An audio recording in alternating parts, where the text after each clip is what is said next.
보수주의를 바라보는 이제 기독교적인 관점이 있어요. 우리가 보수주의를 어떤 관점으로 바라봐야 되느냐. 왜냐하면 이런 관점 없이 맹목적으로 보수주의를 지향한다라고 하면 명확한 방향성 없이 혼동되기 십상입니다. 왜?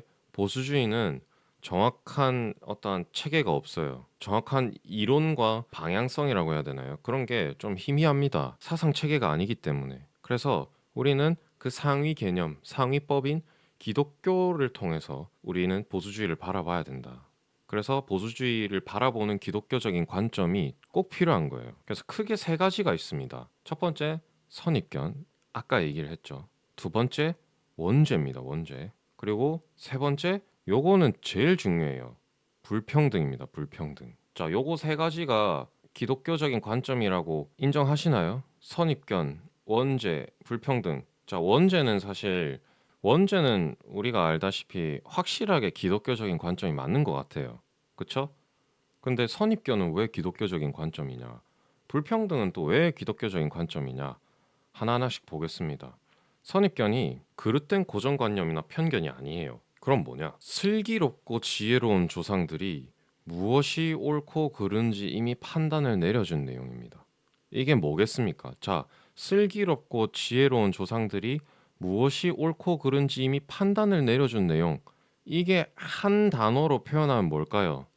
우리 기독교에서 성경이죠. 그쵸? 슬기롭고 지혜로운 조상들 성경에 얼마나 많습니까? 대표적으로 바울이 있겠고 뭐 다윗, 솔로몬, 뭐 이사야, 더 앞으로 가면은 모세가 십계명을 썼잖아요. 하나님께 계시를 받아가지고 그거 지금까지 지키고 있습니다. 유대인들이.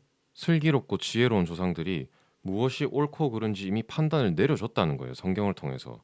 바울이 이 신약 시대의 성도들에게 어떻게 살아가야 되는지 서신서를 통해서 쫙 써주지 않았습니까? 그릇된 고정관념이나 편견이 아닙니다. 선입견은 지혜로운 조상들이 무엇이 옳고 그른지 이미 판단을 내려준 그 성경을 우리가 따라간다는 겁니다. 진리죠, 진리. 그 다음 원죄. 원죄 마찬가지로 인간은 선천적 결함이 있다. 결함이 있기 때문에 어떤 방법을 쓰더라도 절대 완벽해질 수 없습니다. 왜? 우리는 죄인이니까.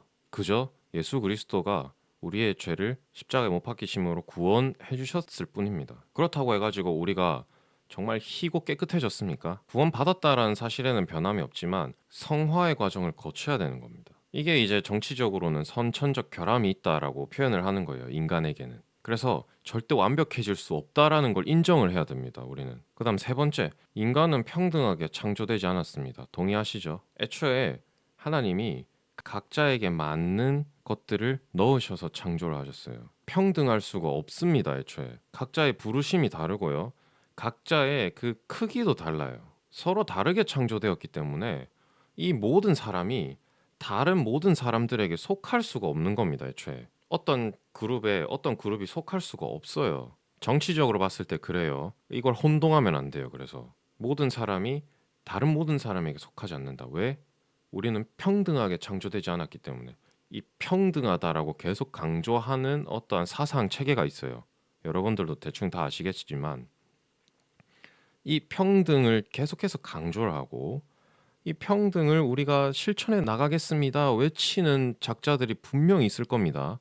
지금도 있죠. 평등을 외치는 작자들이 분명히 있습니다. 정치적으로도 봤을 때 그렇고 교회 안에서도 있을 수 있어요. 교회 안에서도 우리는 평등해질 수 있습니다. 우리는 서로 하나 될 수 있습니다. 종교를 넘어서요. 성별을 넘어서요. 하나가 될 수 있어요. 우린 남자로 태어났지만 여자가 될 수 있어요. 성도 평등하지가 않아요. 왜? 남자와 여자로 분리돼 있으니까. 그거를 조건적 평등이라고 부릅니다. 애초에 조건을 평등하게 만들어버려요. 이 평등을 계속 강조하고 평등을 외치는 자들은 필히 하나님의 대적하는 자일 가능성이 아주 높습니다. 그래서 이 불평등이라는 개념도 완전 기독교적인 개념인 거예요. 애초에 사람은 평등할 수가 없습니다. 그래서 요 세 가지가 기독교적인 관점입니다. 하나씩 하나씩 또 따로 볼까요? 선입견. 그러면 선입견이 왜 이 기독교적인 관점이냐? 이걸 이제 정치적으로 다룹니다. 인간은 학습으로 배운 작은 분량의 지식과 사고력에만 의지합니다. 인간이 지금까지 역사에서 모든 어떠한 경험과 체험과 지식과 사고력을 다 학습할 수 있느냐? 불가능하죠. 절대적으로 불가능합니다. 아주 극히 작은 분량에 불과해요. 우리가 배우는 지식은. 우리가 뭔가 쌓을 수 있는 사고는 정말 극히 작은 부분에 불과합니다. 근데 이거를 무시하거나 경솔하게 다루는 경우가 분명히 있어요, 세상에서. 뭘 더 강조를 하는 걸까요, 그러면? 사실 정치적으로 봤을 때는, 이 보수주의적 관점으로 봤을 때는 이 오래된 지식과 질서가 인간 위에 있는 겁니다. 아니, 인간은 존귀한 존재 아닌가요? 하나님의 형상 아닌가요? 우리의 하나님의 형상이에요. 근데 우리는 피조물입니다. 하나님이 만드신 질서도 있어요. 그게 오래된 지식과 질서입니다. 전통이에요, 전통. 그거를 무시할 수가 없는 거예요. 우리가 존귀한 자, 우리가 인간이기 때문에 이거 질서 무시해도 돼. 왜? 우리가 인간이니까. 인간의 이성과 합리성 중요해. 질서보다 더 중요해. 그러면서 무시하거나 경솔하게 다루면 인간은 무조건 감정과 야망에 가득 찬 인간이 아닌 무언가 두려운 존재가 된다. 이렇게 표현을 해요. 이 오래된 지식과 질서, 뭐가 포함이 되겠습니까? 앞서 얘기했던 성경이 포함이 되겠죠. 성경의 진리, 성경의 질서, 성경의 법, 규례, 이걸 무시하거나 경솔하게 다루는 인물이 정치판에 너무 많습니다. 그래서 여러분들, 진보 보수를 가려서는 안 되는 거예요. 우리는 이러한 관점으로 봐야 되는 겁니다.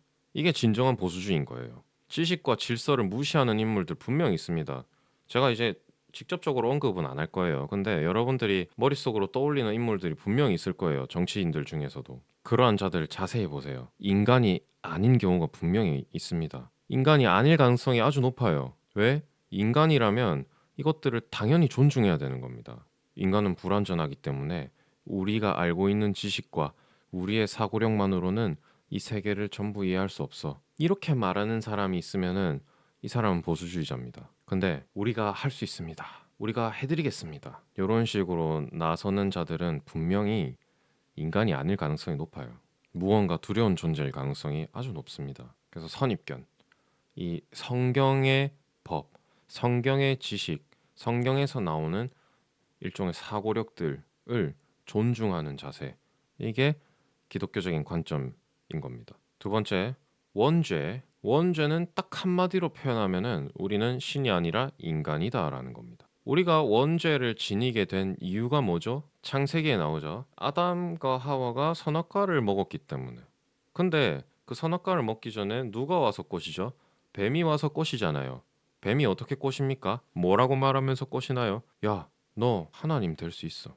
너 인간이 아니라 신이 될 수 있어. 이렇게 꼬십니다. 그래서 속아가지고 나도 하나님처럼 될 수 있겠구나. 선악을 분별할 수 있겠구나. 그렇게 했다가 선악과를 따먹고 에덴 동산에서 쫓겨나게 되는 거죠. 그게 원죄입니다. 어찌됐든 간에 하와가 속은 게 뭐 때문에 속았냐? 나도 신이 될 수 있구나. 그 기대감에 속은 겁니다. 근데 이거를 명심해야 되는 거예요. 우리는 신이 아니라 인간입니다. 그래서 이런 기독교적인 원죄의 개념이 정치에서는 인간의 한계로 사용이 되는 거예요. 인간의 한계. 아까 언급했던 인간의 이성과 합리성으로는 도저히 해결할 수 없는 무언가가 존재한다. 요거를 인정하고 들어가는 겁니다. 그래서 이런 개념들이 너무 중요한 거예요. 우리가 이 정치판에서 일어나는 모든 일들을 분별하거나 심지어 우리가 살아가는 데에서 분별할 수 있는 이 기준이 되는 겁니다. 그다음 마지막 불평등. 이게 왜 기독교적인 관점이냐? 인간은 애초에 다르게 창조됐다 이거예요. 그래서 각자가 가진 은사가 다르죠. 재능이 다릅니다. 각자가 가진 성격이 달라요. 각자가 가진 생각이 다 다릅니다. 하나님께서 다르게 창조하셨기 때문에. 이걸 인정하고 가는 게 보수주의자인 거예요. 이거를 인정하고 가는 게 보수주의 지향하는 정부일 텐데, 이 법칙을 무시하는 정부는 정당하지 않은 정부가 됩니다, 당연히. 근데 요거 되게 중요한 말입니다. 도덕 가치의 평등, 지적인 평등, 조건의 평등을 내세우는 정부는 우리가 좋은 정부라고 착각을 하죠. 근데 전혀 좋은 정부가 아니다라고 얘기를 해요. 이게 진짜 위험한 말입니다. 조건의 평등이라는. 자, 여러분들이 가진 능력이 탁월해요. 그래서 여러분들은 지금 있는 자리보다 훨씬 더 높이 올라갈 수 있습니다. 실제로 그래요. 사실이 그래요. 여러분들은 여러분들이 가졌다고 하는 생각하는 그런 능력보다 훨씬 더 탁월한 능력을 가졌습니다. 그래서 장기적으로 봤을 때는 지금 있는 자리보다 훨씬 더 높이 올라갈 수가 있어요. 근데 정부가 조건의 평등을 내세웁니다. 그래서 우리 모두가 똑같아져야 돼요.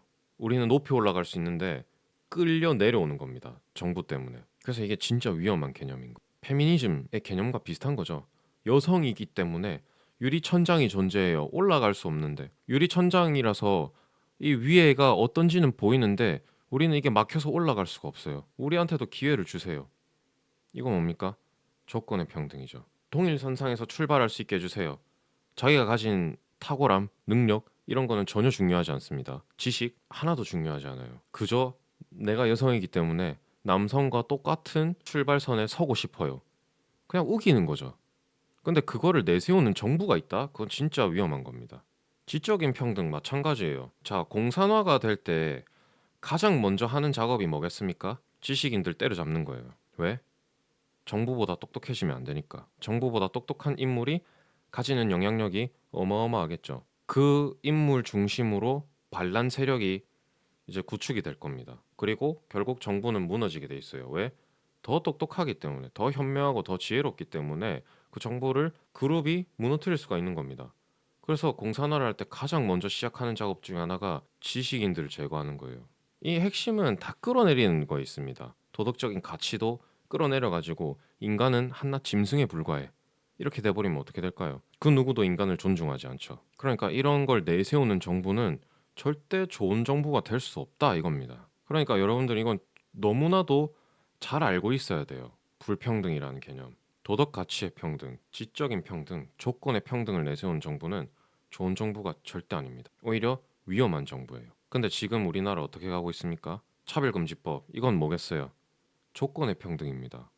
정말 대한민국은 위험한 상황으로 가고 있는 건데 그래서 이런 강의를 듣고 나서 저도 그렇고 여러분들도 그렇고 이걸 많이 알려야 돼요. 지금 정치적인 상황도 그렇고 여러분들이 이걸 알려야 한 사람이라도 깨어서 투쟁할 수 있습니다. 보수주의는 기본적으로 지키고 수호하는 데 목적이 있기 때문에 사람들이 성향 자체가 나서질 않아요, 잘. 자기가 가진 것만 지키려고 합니다. 근데 지금은 그런 때가 아니에요. 지금은 나서서 투쟁해야 되는 때입니다. 그렇기 때문에 여러분들도 이걸 알게 되었을 때 주변 사람에게 알릴 수만 있다면 최대한 알리셔야 돼요. 이 개념 정말 중요한 개념입니다. 그리고 사람들이 많이 깨닫지 못하는 개념이에요. 그래서 이런 부분도 여러분들이 충분히 소화를 해내셔서 많이 알리셨으면 좋겠습니다. 이러한 선입견, 원죄, 불평등이라는 어떤 기독교적인 개념을 싸그리 무시하는, 그리고 우리는 평등을 강요하는, 평등을 강조하는 주체가 바로 공산주의입니다. 그렇겠죠? 평등은 겉으로 딱 들어보면은 여러분들이 어떻게 느껴요? 평등. 아, 우리 모두가 너무 평등해. 우리가 모두 같은 조건에 있어. 겉으로만 보면 되게 좋아 보이죠? 그리고 되게 이상적이게 보입니다. 근데 이거는 그냥 함정이에요, 함정. 평등이 절대 평등하지 않습니다. 평등을 내세우는 정부는 필수적으로 지도부와 국민들의 불평등을 조성을 해요. 지도부와 국민들은 애초에 평등해질 수가 없죠? 왜? 가진 책임이 다르기 때문에. 정부는 가진 책임이 다릅니다. 국가를 이끌어 나가야 되고 국민들을 수호해야 되는 의무가 있기 때문에 많은 권한을 가진 만큼 많은 책임을 가져요. 그거를 교묘하게 속이는 겁니다. 국민을 위한 정부, 국가를 위한 정부. 그래서 국민들에게 섭섭하지 않게 넉넉하게 제공하고 모든 국민들에게 동등한 기회를 주고 모든 국민들에게 동등한 지원을 하겠습니다. 위험합니다. 진짜 위험해요, 이런 개념은. 근데 공산주의가 대놓고 공산주의다, 우린 공산주의자입니다, 이렇게 내세울까요? 절대 그렇지 않습니다. 그러니까 우리가 이런 부분을 정확하게 알고 공산주의의 실체를 알고 그 공산주의에 대항하는 어떤 세력이라던가 대항하는 체제는 또 민주주의가 아니에요. 이것도 제대로 알아야 됩니다. 공산주의의 실체에 대해서 제대로 알고 그리고 민주주의에 대해서 우리가 또 올바르게 해석할 수 있어야 돼요. 이 영역은 이 부분은 우리가 다음 주에 수업을 할 겁니다.